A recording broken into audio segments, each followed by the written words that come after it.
Watching a national title game without Alabama? What's the point?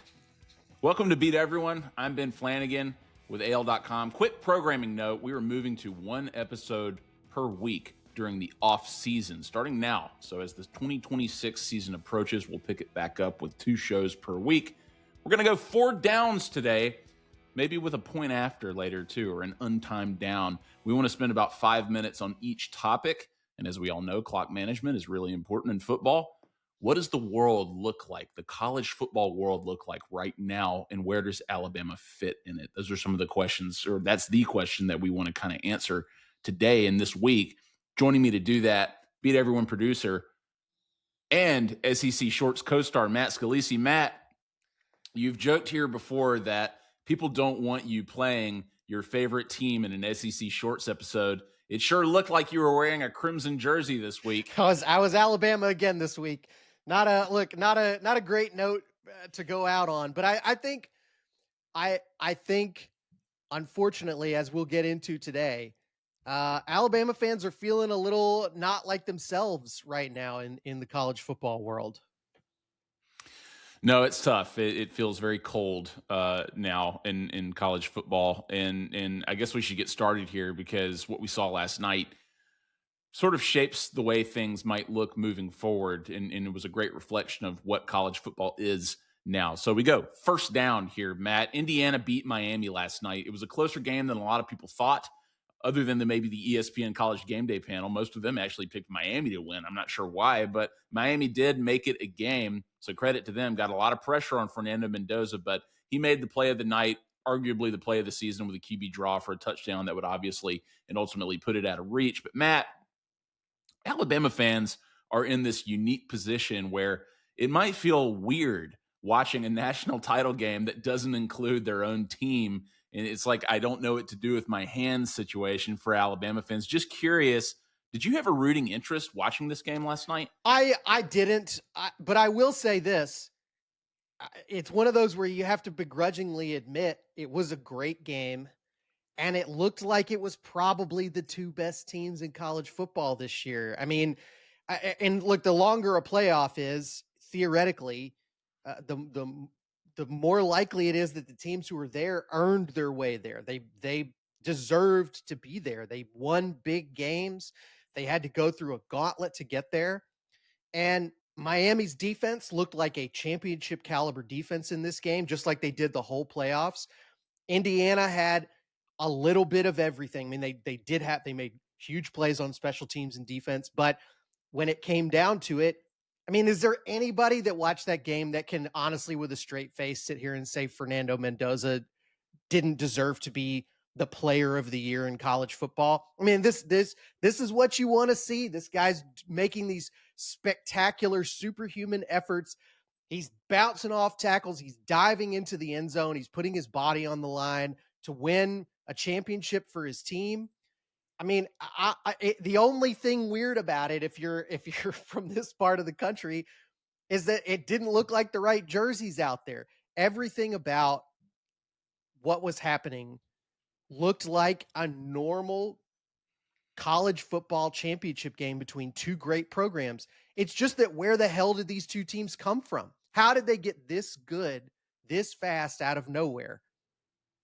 The portal, and more on that later, Matt. And Indiana is one of the beneficiaries of the transfer portal, including their Heisman-winning quarterback, Fernando Mendoza, who played a couple of years at Cal before he came to Indiana. So people like to throw the term mercenary around. Fernando Mendoza is Exhibit A there, but that's the way college football is now. He's the perfect example, and it's fun. It was fun watching him because you're right. I mean, that play where he called his own number, that's what he said in the post-game interview, that was supposed to be a pass.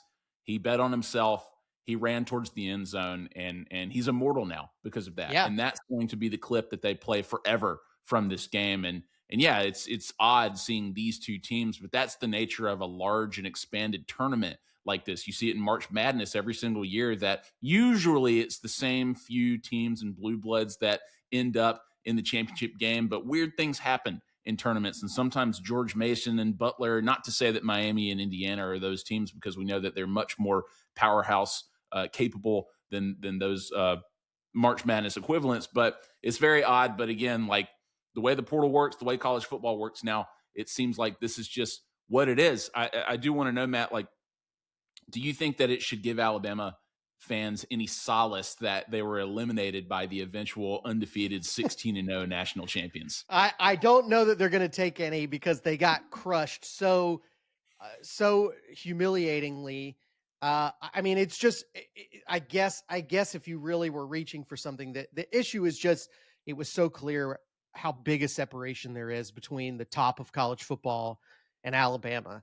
And it's been a very long time since we could say that. I mean, it's probably been something like 2007 or earlier that you could watch Alabama playing one of the top teams and say, they just don't belong on the field with these guys. Yeah, they ground every team that they played into a fine powder until they played Miami, and I just kept waiting on that moment where Indiana was going to blow it open, and it never happened. And again, credit to Mario Cristobal, Yes, into Miami, and even Carson Beck for making a lot of big third down throws. But their defense too, their defense was just getting after Mendoza, and that pass rush just makes such a huge difference in these big games, especially when it's like one night everything is on the line. Just throw everything that you have at this guy and throw him off of balance, and so that was cool to see, and it was awesome to see them make it a game at the end. Man, what a tough false start penalty that Indiana had when they were a yard away from icing the game, I think on 2nd and 1, and then they have a false start penalty, and it changed everything, gave Miami a chance. But then Carson Beck threw an interception, and their season ended. Matt, before our time is up here on this topic, I have one last question. I kind of looked at this as curiously through an Alabama lens. We all know that Kalen DeBoer is going to be in year 3, and he's improving from year to year, and he might do that in year 3 as well and go even further than the quarterfinal of the college football playoff. A lot of people don't expect that to happen, and there's already chatter, and we're going to talk a little bit more about that in a minute. But my question to you right now is, will Curt Cignetti or Mario Cristobal become an Alabama coaching target within the next 3 years? Yes.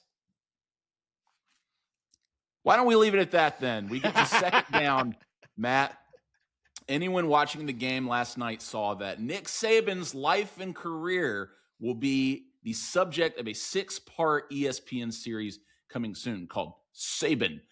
From our friend Nick Kelly's story on AL.com, the ESPN original series is in production and will feature more than 30 hours of interviews with Nick Saban and more than 80 interviews with the people in his orbit during a coaching career that included 7 national champions. The documentary series will take place over 6 episodes. When it comes out and what the episode schedule looks like is going to be announced later. Matt, just a quick word here. We live in a new age of documentary filmmaking, as you know well, and this reminded me of a couple of Nick Saban rants, one from 2015 and then one from 2022. He's a famous guy, obviously very influential, historically so. Even so, there will be books written about you when you're still alive. There will be films made about you when you're still alive and long after you've been gone too. But in 2015, there was an unauthorized biography written by Monty Burke, and Saban said this at the time, quote, "I just want everybody to know that I'm opposed to an unauthorized biography on anybody. If some person that you don't even know is trying to profit by your story or tell someone else's story."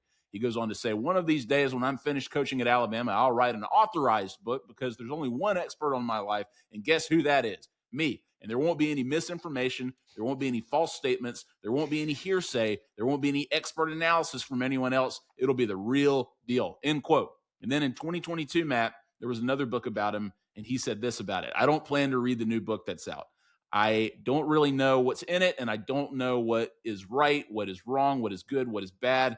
I used to get really upset when people did things like this, but I've kind of learned that it is the way of the world now. We don't endorse the book in any way," end quote. So, Matt, his perspective on this seemed to change a little bit, and those were books. This is a documentary series, but given he is employed by the company who is producing and releasing this documentary series, it's safe to say that this is more of the authorized variety, which I teased earlier is kind of the way biographical documentaries are done in the 2020s. So, Matt, will you watch the Saban documentary? Oh, sure. I'll watch it for sure.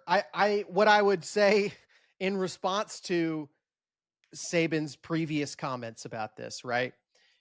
I mean, I understand someone wanting to have control of their own narrative, and I especially understand that Nick Saban likes to have control over as much as possible on planet Earth.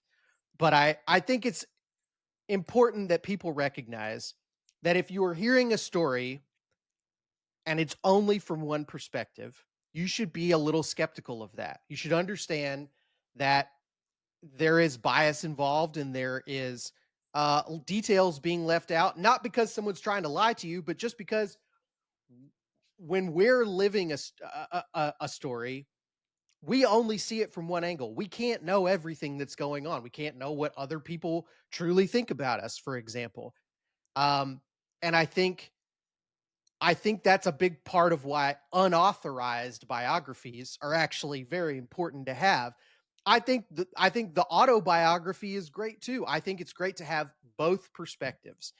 But it would be wrong to say that the only worthwhile or correct perspective to have on someone's life is their own. That's certainly an important one and a unique one. But yes, I mean, documentaries, as you mentioned, I mean, really, the Jordan series, Last Dance, I think was a big part of what kicked all of this off. And it's phenomenal. It's so good in part because it's largely built out of a lot of footage that was, being shot by people other than Michael Jordan, right? It's not just his memories. There's actual objective truth that we can see in that documentary because there were cameras rolling all the time. And they talked to people who don't like Michael Jordan and didn't get along with them. I think those are some of the best bits of that documentary. I would be very pleasantly surprised if this documentary talks to people who don't like or get along with Nick Saban and got their perspectives on this. And I think that would be very interesting to hear. But I don't think they're going to do that. I'd love to be proven wrong. I think ultimately though, Ben, like it's going to be worth watching. It's going to be fascinating to see and to hear some of these stories that we've probably never heard before. I hope that I am looking forward more to other people's stories and perspectives in this documentary than I am the ones that come directly from Nick Saban. 100%. And I can't wait to watch it. I mean, he's an entertaining person and his life has been entertaining, especially to the people who live in and cover Alabama football. And so there's going to be a lot to relive and enjoy. And I can't wait, but you're absolutely right about the whole autobiography quality to this, that autobiographies are great. I read them. I love them. But you have to remember that who the source is, right? And Saban's right in the sense that I think most people are interested in his point of view, in his For sure. perspective, and what he has to say about his own life. And so I think people will be eating it up, and including me too. But at the same time, I also enjoy third parties when it comes to storytelling and somebody who's able to like step outside and take an objective look. That doesn't mean that you're like looking for a documentary or a book to give you dirt on someone, or you're looking for people to say, I hate this, or I hate this person, or I hate this moment, or whatever. It's just how can you tell the story as accurately as possible? And that often is just as entertaining, if not more so. But that being said, I think it's great news for fans of Alabama football that a documentary like this is going to be made, and you can bet that everybody will be tuning in, to say the least. If you want a version of this now, because we don't know when this is going to come out, it just said coming soon during the teaser, there is a super underrated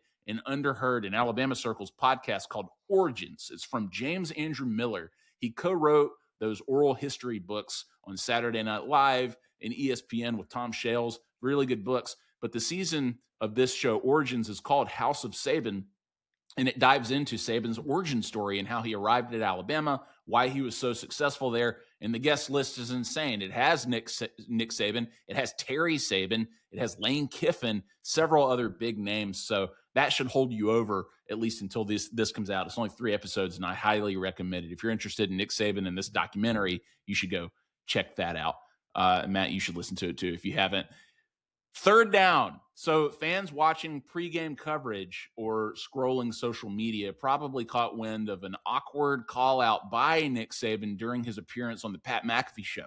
In a discussion about recruiting, Saban took issue with the star rating system that you see from recruiting services when they're evaluating active high school players who will play at the next level in college. Saban said this, quote, "We never ever looked at how many stars a guy has because I think What you all need to do is look at who is giving out the stars. He said, quote, they don't know their ass from a handful of sand. And he continued to say, quote, I saw all the time that Josh Jacobs had no stars. Damien Harris was a 5-star. They were both really good players. Don't get me wrong, but Josh Jacobs was a first-round draft pick, and Damien Harris was a third round. Josh Jacobs is still playing. Damien Harris is not. Sheesh. End quote. So Shannon Terry with 24/7 Sports disputed this perception of the Jacobs rating, but that's neither here nor there, honestly. Let's focus on the Damien Harris component of this and what he said, because that opened a lot of people's eyes. Fans. Although I will say people should go read Shannon Terry's reaction to this. I think it's important context, but yes, we'll avoid that part of the discussion for now. There's even reaction to the contextualization from Shannon Terry that, well, the rating changed when he committed to Alabama. Anyway, Again, like I said, neither here nor there. A lot of people clearly read this as Nick Saban throwing shade at Damien Harris. He's a former player at Alabama, obviously, and now a CBS college football analyst. He was on the field last night. He was interviewing Mark Cuban after the game, after Indiana won. But he has caught a lot of flack from the Alabama fan base for his criticism of Alabama, specifically this year when he argued that Alabama shouldn't have made the college football playoff. And it should also be noted that Damien Harris suffered a neck injury towards the end of his NFL career, perhaps cutting it short when he announced his retirement in 2024. Now, Harris has not yet publicly responded to Saban's comments. But, Matt, what did you make of this? I mean, this seems a little uncharacteristic of Saban to take a swipe at a former player. It's a little spicy. I'm surprised. And look, I think most of the time it's actually safer to assume that Nick Saban, when he says things like this, does not intend it as a sort of as a subtle insult or something that is passive aggressive, because I don't really think that we have any evidence that Saban operates as a sort of snarky, passive aggressive guy. It's not really his style. I think he probably was, in a very straightforward way, using the best example he could think of to talk about this situation. Now, I do think that Damien, and I wonder if this is a story and an example that Nick Saban has used before, and that Damien is aware of it, and perhaps that has impacted his relationship or view of Saban or Alabama or any of this.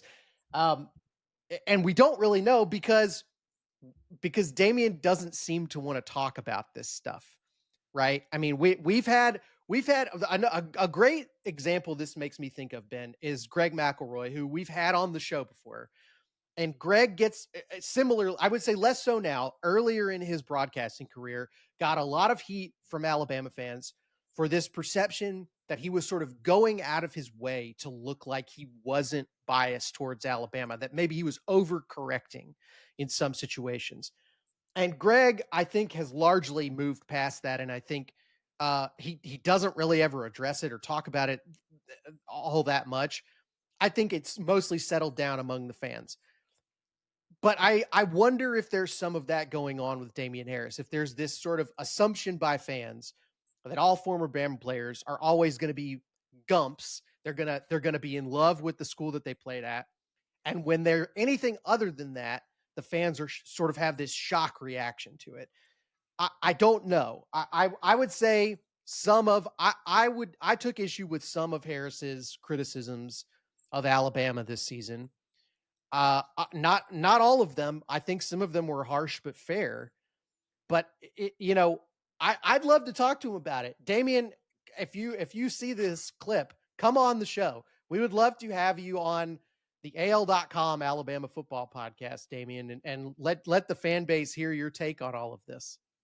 Yeah, and let me butter him up for just a second, because I want fans to also remember this about Damien Harris. I mean, you talk about a guy who is very publicly a gump. I mean, he was a huge recruit coming out of high school. Yeah. 5-star guy, like Nick Saban said, he chose to come to Alabama. He played 4 years at Alabama. He was the starter for 3 years. He rushed for 1,000 yards. We're not talking about a flop. We're not talking about a highly rated recruit that flopped. Damien Harris lived up to his recruiting rating. He rushed for 1,000 yards in 2016 and 2017, and this is when the running back position was incredibly competitive at Alabama. He started over Josh Jacobs at Alabama. I always thought that was a little odd, just like by watching them. I thought they were both great players, like Saban said. But Jacobs, he looked like an every down back, and he was the second and sometimes third option while he was at Alabama. But let's not forget, it was Nick Saban who picked Damien Harris as the starter over Josh Jacobs. Josh Jacobs might have ended a game with more carries, and he might have been carrying it in certain situations that a starting running back might carry the ball. But Damien Harris was the starter for 3 straight years while Josh Jacobs was on that roster. But anyway, Damien Harris is a guy who has said things like, that the return of Dixieland Delight was one of the greatest nights of his life.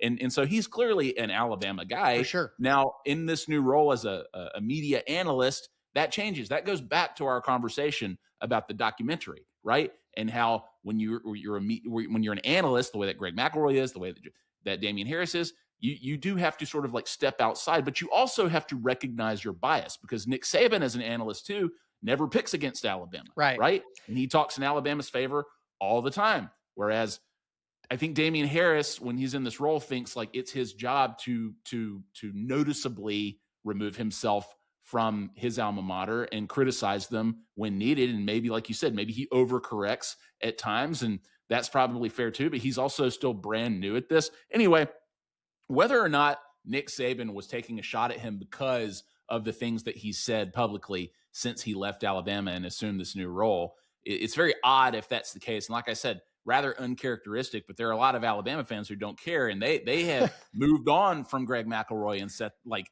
really focused on Damien Harris as this new sort of. I would say even whether it was intentional or not, I think Nick probably should have realized that the comparison he was making might come off as a little derogatory towards Damien Harris.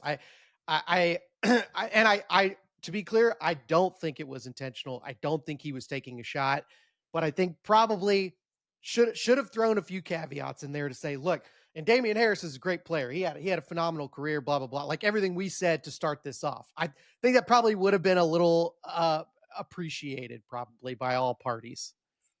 Won 2 national championships while he was at Alabama. Okay, Matt, we spent a little more time on that than I expected. 4th down here. So while it was open, Alabama lost, I believe, 21 players to the transfer portal. And so far it has picked up 14 players from other schools, and players who already entered the portal can still sign with new teams. So it's possible that they still sign more to bolster the roster as best as they can. So how did Alabama make out in the early offseason? They signed a handful of these guys like defensive lineman Devon Tompkins from USC. You've got Noah Rogers, a wide receiver from North Carolina State. Ty Haywood, an offensive lineman who was previously committed to Alabama before he flipped to Michigan. You've got now a South Carolina edge rusher, Desmond Umezulu. I mean, there are a handful of guys that I think a lot of Alabama fans aren't familiar with unless they just pay really close attention. And so it remains to be seen how these guys are going to translate once they put on the crimson jersey. So CBS ran a winners and losers piece when it comes to the transfer portal. Matt, it won't surprise you, they have Alabama as a loser. Chris Hummer of CBS writes, quote, "Nobody lost more good players than Alabama. Of the top 80 players in the portal ranking, 6 of them are former Crimson Tide signees. Those losses are reflective of the changing landscape for Alabama, which no longer gets to hoard elite depth like it did in the Nick Saban era. Tide are competitive in the name, image, and likeness landscape, but they are not in the same upper tiers than new big dogs like Miami, Oregon, and Texas. In totality, especially when you consider the depth that departed, Alabama's roster is a little worse coming out of January." And Bleacher Report also labeled Alabama losers in the portal, but they said it's still early. They still have time to fix it, but right now it's not living up to the Bama standard. Matt, do you agree? Is Alabama a transfer portal loser? I think there's a temptation to look at rankings in the way that we used to with recruiting. And I'm going to hesitate. I'm going to hold off on doing that because I know that recruiting rankings in the old world were pretty accurate. They for the most part, they did do a good job of predicting which teams were elite. I have no idea if the way that these services rank portal teams is anywhere close to as accurate. But just in terms of raw numbers, right? If you're talking about players coming in versus players going out, and if you're talking about reported NIL value of a roster, Alabama moved in a negative direction. They lost more than they've brought in so far. both in terms of sheer number of players, in the number of sort of blue chip rated recruits and players, and in the actual NIL value of their roster. And that may change over time because the money might get redistributed. But in terms of like the market value, Alabama has a less valuable roster right now than they did last season. And I think it's understandable that maybe they're behind other schools like Texas and LSU, who we know are spending a ton of money. Texas A&M also. These schools that are bragging about how much money they're spending on NIL. But Alabama, according to some of these reports, is running behind schools like Ole Miss and Florida, and even Arkansas and Mississippi State. That is troubling. And I think that coaching matters. I think a lot of other sort of institutional advantages can matter and can give you an advantage in college football. But if the way this is going to work right now is that you got to spend money to win championships, Alabama's not doing what it takes. And so the I would say there's two remedies here. You either spend more money or you change the rules. You get all of your powers, you get Greg Byrne, you get all of your boosters and all your political influence, and you try to change the way that college football works right now. Because right now, Alabama is not competitive in the way that this game works. And that would be a first. Alabama has been, at least for part of every decade of the last 100 years, Alabama has been in competition for national championships or working towards it. Right now, they don't look like either one.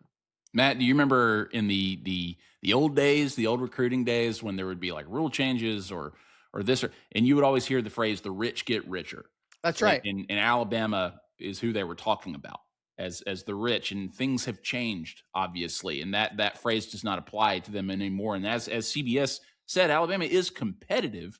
They're not the poor as they sometimes claim to be when they're asking people to give them money, fans monthly money, and so they can pay players. They just aren't able to compete with richer teams, and they don't have billionaires like Arkansas even does. I mean, Jerry Jones, Arkansas guy, right? I mean, Mark Cuban, Indiana guy. I mean, you can go down the list of these teams who have billionaires backing them and are able to just write a check when they need them to stay competitive. Alabama can't do that. And it's crazy too, considering that Alabama's reputation was they care the most, they're willing to invest the most, they have all the resources up to this point. But it just reminds you of Major League Baseball. There is no salary cap. Who's probably going to win the World Series again? The Los Angeles Dodgers are probably going to win the World Series again. They just added Kyle Tucker, their latest all-star, who is just going to turn them into even more of a super team than they already are. That's why the same teams end up in the World Series. And so that, like you said, to your point, that's why if Alabama is going to compete with any consistency and they're going to become the blue blood that they once were, they need that regulation. They do. They should be in rooms with senators and congressmen, and they should be pushing for some type of larger structural governance in college sports. And honestly, I think there are a lot of people who are super excited about the way college football works right now. There are a lot of people who think it's awesome that Indiana, after being terrible at college football for 100 years, basically came out of nowhere in 2 years and is now the best program in college football. There's people who think that that's great.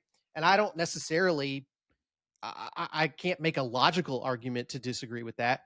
I would say most people would point to the NFL's way of doing things and say that is built to make this exciting and watchable and a product that the most possible people can enjoy. And it is the most successful professional sports league in America.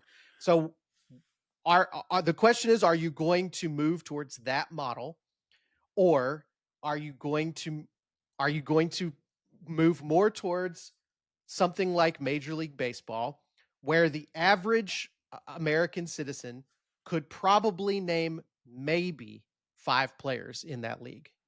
Here's one thing they can do, Matt, and take a page from the NFL book. Turn the portal into a draft pool, right? And the worst team from the previous college football playoff first pick from the transfer portal, and the player has to go to that school, right? I just think I look, I mean, it's a tough situation. I don't by any means suggest that this is some easy problem to fix. It's not. We're in a huge mess here as far as college sports in this moment in history. It's going to take some very smart people who have skin in the game and are willing to sacrifice things for the good of the sport to fix this problem. And we may not even be remotely close to it getting fixed. I don't see it. I mean, I don't see it on the horizon. But all right, Matt, we're out of time on that topic. We've got one more thing. We'll call this an untimed down. Okay, so when a season ends, you see outlets run these way too early college football rankings. They provide this outlook for the next season based on what we know about the teams just a day into the offseason. ESPN's Mark Schlabach, reliable guy, always have enjoyed his writing and analysis. He has Alabama ranked number 21 in the ESPN way too early rankings. That's below TCU. That's below Washington, below SMU, below Iowa.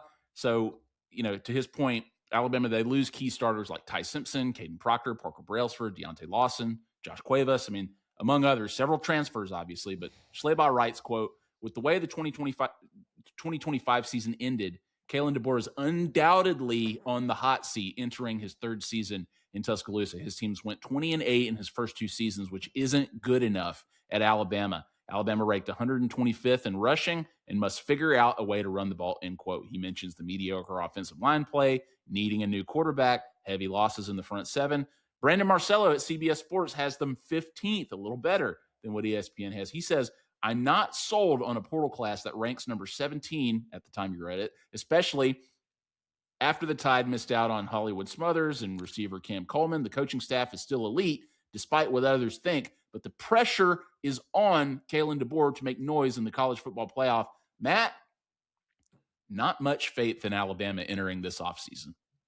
No, and I mean, I think that's deserved, Ben. That's just my feeling about it. I mean, I think this is not a program that has proven not just its ability to win at the highest level, but also I don't think the trajectory seems to be pointing in a direction that would lead anyone to think things are going to improve or get better. I think they need to take a big step forward. Big step. I don't know what that means exactly, but people need to feel at the end of this season, at the end of the 2026 season, that Alabama things are different. Things have changed. Things are moving in a positive direction for the program. None of this back and forth constant, well, hey, we won a big one this week, and then the next week there's an inexplicable, absolutely awful loss that nobody seems to understand how it happened, right? Alabama has a schedule that I would say is pretty close to what they had a year ago. I mean, they get Florida State at home this time. You're playing on the road at Kentucky, Mississippi State, Tennessee, and Vanderbilt, and LSU, by the way. So some tough ones in there, but it's not the craziest road schedule Alabama's ever had. It's not an easy schedule, but it's an Alabama football schedule. It's a very typical type of schedule that you're going to have to face when you are playing at Alabama. And so I think it's a perfectly good test. I don't think it's an unfair test for Kalen DeBoer and this staff to say, can you get it done against a schedule like this? Because this is what you're going to be judged for. This is the standard. Can you get through a schedule like this into the playoffs? And can you make some noise once you're there? Can you make it look like you have a shot to be the best team in college football? I do, Ben. I think as soon as people stop believing that can happen under this coaching staff, I think it's over. That may mean the end of the season if it doesn't go well. It may be before that, but I think it is not a There's not a hard date on it, and there's not a hard number on it. It is once a critical mass of this fan base no longer believes in you to get it done, that's when it's over. I think you got to check your expectations for Alabama football for the foreseeable future. And we went through this how many times when Nick Saban retired and it was Kalen DeBoer's first season. Nick Saban is gone. And I hate to repeat myself, right? I think people get confused because he's still on TV. He's still rooting for Alabama. He's still getting paid by Alabama to do something. I don't know what.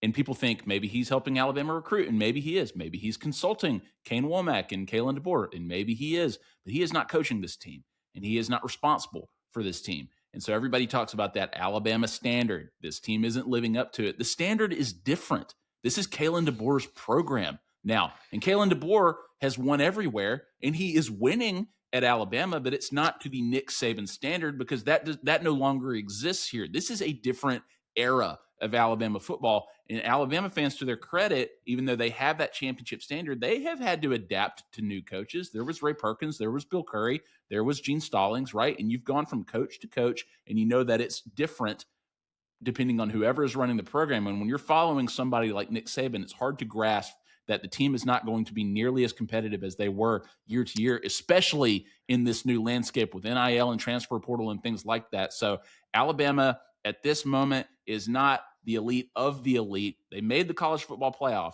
They're at the dance. They had an opportunity. And if they can get back there and take that next step, then great. Kalen DeBoer is doing what he came here to do. But in the meantime, manage the expectations. If I can rebut this claim for just a second, Ben, I will say this.